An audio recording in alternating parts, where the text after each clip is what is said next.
Now, there's a few problems with this story up here, and hopefully you can read it. But the basis of this story goes as such. The mother has a son. He's 26, 27 years old.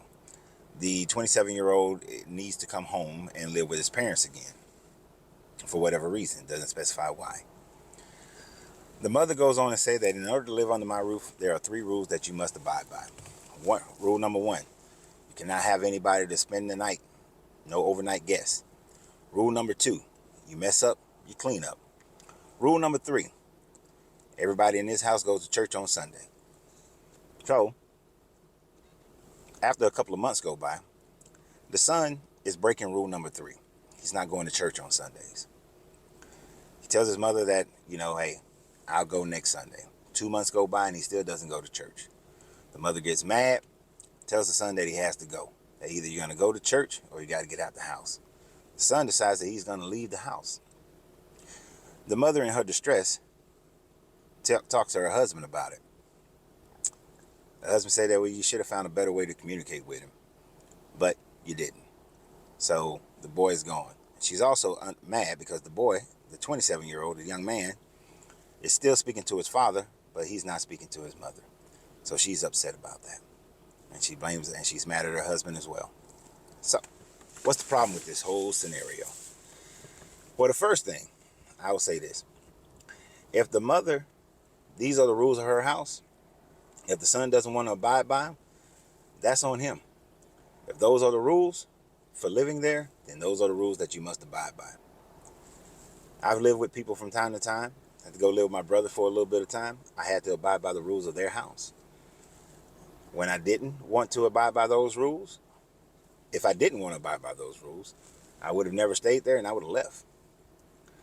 Now, the father, I got a problem with him.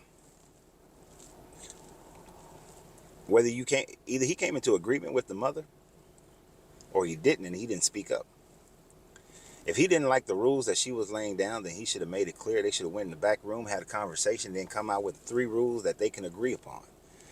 And if he agreed upon the rules of the boy going to church, then he should support his wife as far as those rules of going to church. Instead of at the end, Monday morning quarterbacking and saying that, hey, well, you should have found a better way of communicating with him. A household and a relationship is a partnership. It is not a dictatorship. So one person's rules should not be the only way that the person should be able to live in the house. The other problem, this young man, although he may have been forced to go to church when he was a kid because he was living under their house and he wasn't old enough to live on his own, that's one thing. But once he left that house for the 8, 9, 10 years that he was gone, however long, he obviously developed a dislike for going to church, which happens to so many people. When he came back, as soon as his mother said those rules, he should have said, I'm not going to church. Or if he believes in something else and going to a different church, he should have went to a different church. Many people in the comments of this post were saying that he could just go there and not pay attention. And go there and play video games or go scroll through IG or whatever. But that would have caused a whole nother problem.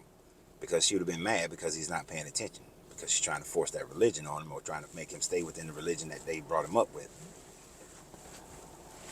The problem here is that the mother didn't respect the fact that the young man has grown into a young man. And as a young man, he has the right to choose whether or not he want to go to a church or not. The rules for a household should be what happens inside the house, not rules that happen outside the house. But those were her rules. So therefore, once push come to shove, he decided to leave. Now, because she's laid down an ultimatum of my way or the highway, and he chose the highway, she should not be upset that he chose that highway.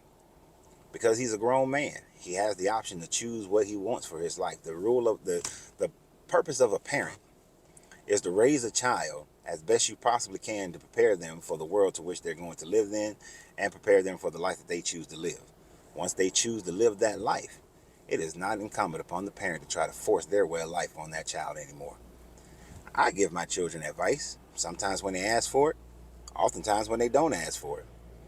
If they don't take my advice, although internally I may look at it and be like, about to make a mistake, I have to let them make that mistake. I have to let them make their own decisions at that point. All I am now is a father advisor to my children. I am not a father demander to my children. So therefore, the mother was, she has no right to be upset because he chose the highway. That was his choice, and he made it. The fact that he still speaks to the mother and not the father possibly indicates that the father was in his ear, or the father is not being supportive of his wife and saying, well, son, you know how your mother is, and the things of that nature. But the son deciding that he's going to talk to the father and not talk to the mother, and the mother being upset about it. She has no grounds to be upset as far as the communication is concerned. Maybe the father was with the mother, but trying to have communication with the son and saying like, hey, man, you can go and just play video games, or, do this until you get yourself situated to where you are able to get back out there on your own. There are many different things that could have been going on between the father and the son that allow for the son to still speak to the father. But if the mother was coming in with a controlling, totalitarian mentality, well, that's her fault that the son does not speak to her. And there is no rule that says that your children have to still speak to you. I know, I had to learn that one the hard way. My son, he'll ignore most people's phone calls, period. And I got pissed one time when he ignored my phone call several times. And I cussed him out. But in retrospect, a few days later, I thought about it and I said that, well, he's a grown man now.